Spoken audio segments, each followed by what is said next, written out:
Hi everyone, I'm Steve Stoller. Here's something you probably didn't know.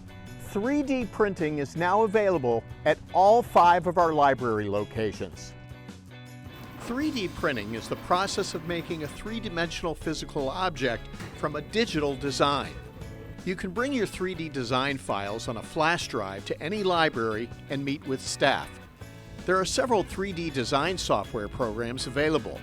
The cost is just 20 cents per gram with a $1 minimum. A Plano Public Library card in good standing is required to print. For more information, go to Plano.gov/LibraryBusinessCenter. Our library also offers design workshops. See the library calendar for upcoming classes. We'll see you soon for another Stoller on the Street.